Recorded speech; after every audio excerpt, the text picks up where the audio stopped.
the Lakers out of the playoffs, it's time to look forward towards a very uncertain future that no one is talking about. This is all revolving around LeBron James. My name is Tyler, and welcome back to The Athletic Nerd.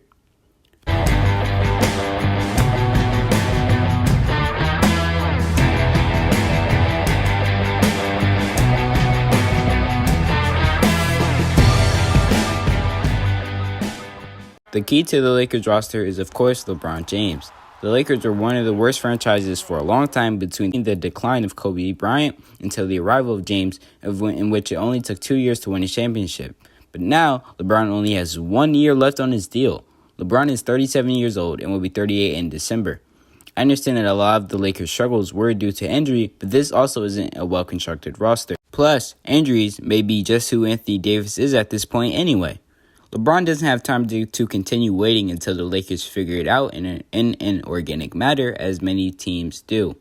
I think it's safe to assume he doesn't ask for a trade this year. LeBron has never been traded in his career and also just isn't a great look. But where do the Lakers go from here? The Lakers would have to attach picks to trade Westbrook, which they shouldn't do since they already lacked them from the AD trade, with the potential of a rebuild looming whenever LeBron decides to retire or leave the team. The Lakers may be able to win a championship next year with some decent role players and health, so unless LeBron were to ask out, then it's whatever. What I'm really worried about is beyond that. Luckily, the Westbrook contract also expires after next season, but even then, the Lakers won't have crazy cap space if they resign LeBron, and if LeBron were to leave, then the Lakers will only have 2 players under contract for that year, and they won't have all their draft picks until 2025. It's not as bad as the Nets situation they had like a decade ago, and they'll still have Anthony Davis, so they won't be completely helpless if they can't make a run next year. But what I'm really worried about is LeBron. The writing seems to be on the wall for him. As great as he has been, LeBron won't be retiring because of his play. It will likely be from injuries. He has missed extended periods of time across his whole Lakers tenure, which wasn't apparent across the rest of his career. Groin, ankle, and knee problems are all signs of his almost 100 games a year, counting playoffs for about a decade, and just playing 20 years in the league anyway may be catching up to him in that regard. And his physical decline is already noticeable in his adapting play style and decreasing attempts and efficiency at the rim. It was painful watching another MVP season of his being wasted by this roster.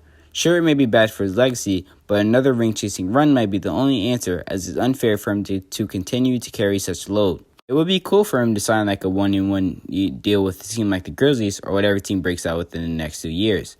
I think he should push for a championship once more over the course of the next 2 to 3 years, then as he wants to play with Bronny for a season or 2 depending on the circumstances. Nice if he would be able to hold out for Bryce, but theoretically that won't happen, and assuredly LeBron will be elite for the rest of his career and will not fall from grace.